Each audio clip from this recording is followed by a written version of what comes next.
Olá, bem-vindos à análise econômica do mês de outubro. Eu sou Fernanda Souza, do time da BTG Pactual Asset Management, e tenho o prazer de estar dividindo esse quadro com o Thiago Berriel, nosso estrategista-chefe. Tudo bem, Berriel? Tudo ótimo. Obrigada pela presença mais uma vez. É um prazer estar aqui. Obrigada. Bom, fazendo um gancho então com o mês de setembro, a gente teve a super quarta ali, tanto nos Estados Unidos quanto aqui no Brasil. Começando com o cenário internacional, o Fed fez um movimento que não era visto desde 2020, né, com esse corte ali de juros de 50 bipoints.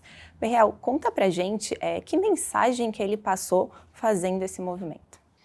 Olha, eu acho que a gente aprende muito com esse movimento do Fed. Acho que a primeira coisa é que foi um movimento muito surpreendente. E a maneira como que ele foi feito também foi muito diferente, na falta de um adjetivo melhor. Havia uma sinalização e uma precificação de mercado, até a entrada do período de silêncio do Fed, de que seria 25.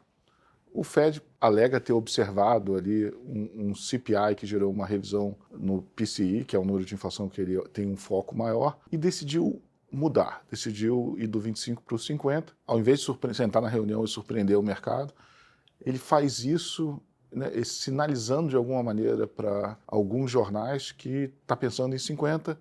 Como ele já fez isso no passado, o mercado acredita, precifica uma probabilidade alta de 50 na reunião e ele acaba entregando 50, mudando de opinião no período de silêncio e comunicando isso via jornais. É uma estrutura de comunicação muito esquisita e uma função de reação aos dados muito estranha. A primeira coisa que a gente aprende nesse processo é que, a comunicação do Fed, nos períodos normais, você não pode acreditar muito nela não, porque se você acreditar muito nela, você pode acabar se dando mal. Segunda coisa é que a função de reação do Fed coloca um peso enorme em dados de curtíssimo prazo. E isso faz com que, num ambiente que a gente está vivendo de volatilidade, de virada de ciclo, desaceleração, e a volatilidade nesse caso é normal, vai gerar uma enorme volatilidade nos ativos que dependem primordialmente das decisões do Fed, como a parte curta da curva americana, como o dólar, e mesmo a bolsa americana. Então, essa combinação de fatores e a maneira como que ele se posicionou depois, ele conseguiu fazer uma coisa que é quase incompreensível, né? Ele deu 50 bips e tentou ser duro na sequência. É uma coisa completamente sem explicação. Você paga o custo de comunicação que você tinha feito, toma uma decisão, um passo mais firme no relaxamento de política monetária e depois tenta tirar a força da sua própria ação sendo mais hawkish.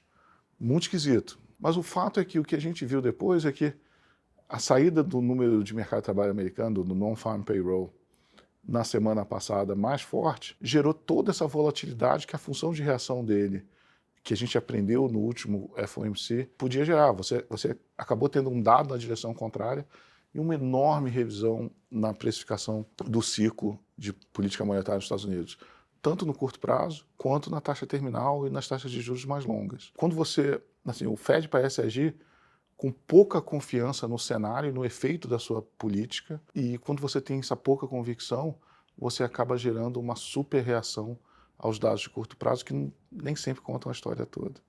Para quem não gosta de pegar em surpresa, né, acabou tendo aí essa surpresa, realmente, logo no período de silêncio, como você bem trouxe. E vocês acreditam que tem um espaço para mais um corte de 50 bips? Como que está essa sensação?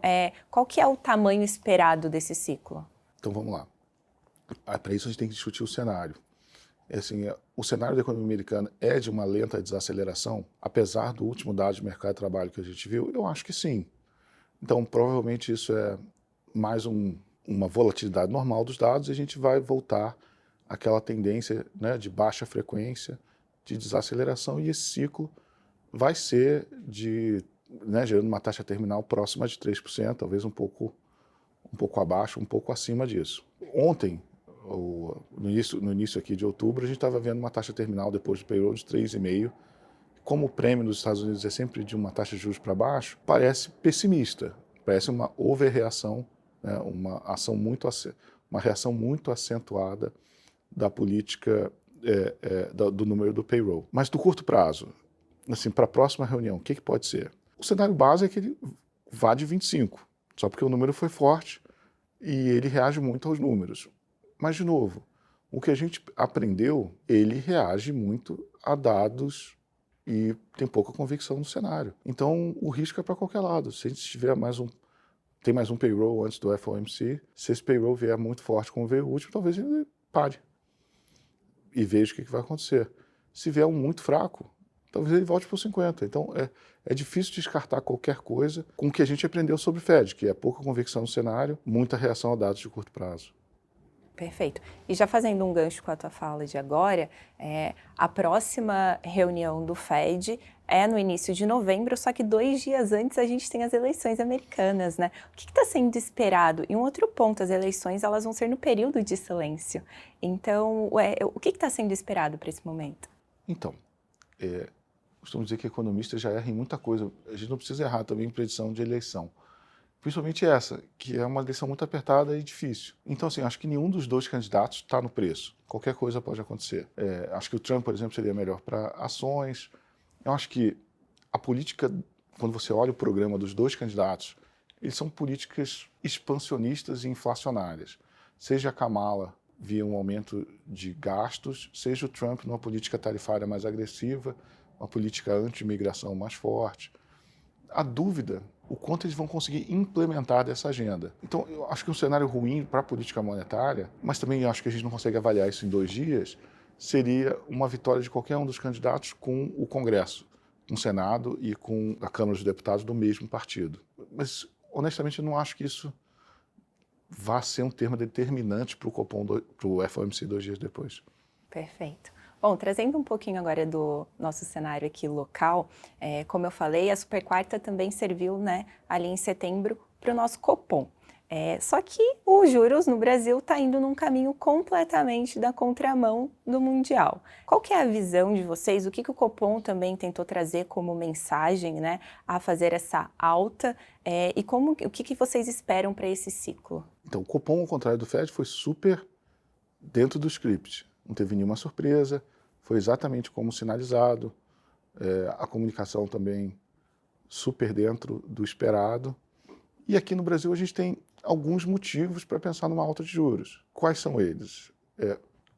A gente está com uma atividade muito forte, mercado de trabalho muito apertado. Isso apesar de a gente acreditar que está com a taxa de juros contracionista. A pergunta é, o que está fazendo a gente crescer tanto? A melhor resposta é uma política fiscal expansionista que a gente viveu nesses últimos 2 anos. E a política monetária não pode fazer nada, tem que tomar isso como dado e tem que reagir a isso. Então, esse é o primeiro ponto, atividade forte. Segundo ponto, expectativas desancoradas. Quando as expectativas estão desancoradas, existe uma força gravitacional na inflação te jogando para o lugar errado. Né? Quando as expectativas estão na meta, aquela força gravitacional faz você convergir para o lugar que você quer. Então você perde esse segundo fator positivo. E outras coisas, como sorte, coisas que não dependem tanto de política monetária, também não estão muito no lugar certo. Um exemplo claro é o preço de energia, a evolução do petróleo com a crise do Oriente Médio. Uma série de outros fatores que poderiam te ajudar, ou te ajudaram no passado, não estão te ajudando tanto. Então, uma postura mais conservadora da política monetária é tentar criar um ambiente para a convergência da meta. Com a sorte, seria bom ajudar, mas você não pode contar com isso. Então, de alguma maneira, você tem que entrar num ciclo que te ajude a reancorar e que te ajude a abrir o hiato. Tá? E é isso que eles estão fazendo e é difícil saber exatamente aonde vai parar o ciclo. O que a gente sabe é que nos modelos que replicam o modelo do Banco Central, um ciclo de 200 base parece razoável a essa altura do campeonato. Talvez um pouquinho menos, um pouquinho mais, dependendo da evolução das coisas no curto prazo. A grande dúvida é como é que vai ser a evolução desse fator que contribuiu tanto para que o Brasil crescesse tanto nos últimos meses, ou nos últimos 2 anos, que é a evolução do gasto do governo. Tem sido muito forte, não é sustentável que a gente continue crescendo gasto do governo nesse ritmo. Se a gente desacelerar mais forte, isso pode ter um impacto negativo sobre a atividade e ajudar o Banco Central a trazer a inflação para a meta. Essa é a variável mais importante que a gente tem que olhar e ver a evolução desse crescimento real do gasto do governo nos próximos 2 ou 3 trimestres. Não, perfeito. E o que a gente espera do mês de outubro, né, enquanto não saem as próximas reuniões no início de novembro? O que esperar? A gente vai ter bastante dados. Eu acho que para o Brasil a gente tem que, de novo, ficar sempre atento aos dados de gasto do governo e a qualquer alteração possível que coloque em risco o arcabouço e a nossa credibilidade fiscal. Então isso a gente tem que estar sempre de olho. Uma outra coisa que a gente tem que estar de olho é a atividade, assim, a convergência da inflação para a meta, ou pelo menos a existência de um canal que gere a convergência da inflação para a meta passa por uma desaceleração de atividade. E a gente tem que começar a ver isso. Talvez não seja em outubro, mas se começar em outubro já é um alívio. E acho que lá fora a gente continua com essa superdependência dos dados de curto prazo. Então qualquer dado de atividade, inflação e mercado de trabalho nos Estados Unidos vai ter muita relevância para o que a gente espera do ciclo lá fora. Não, perfeito, muito bem colocado aqui. Para a nossa análise econômica do mês de outubro. Então, encerramos aqui e, como a gente falou muito bem, no próximo mês vai estar um pouco mais agitado aí todos os dados e a gente volta com mais novidades para vocês. Muito obrigada, Berrian. Eu que agradeço. Obrigada. Prazer.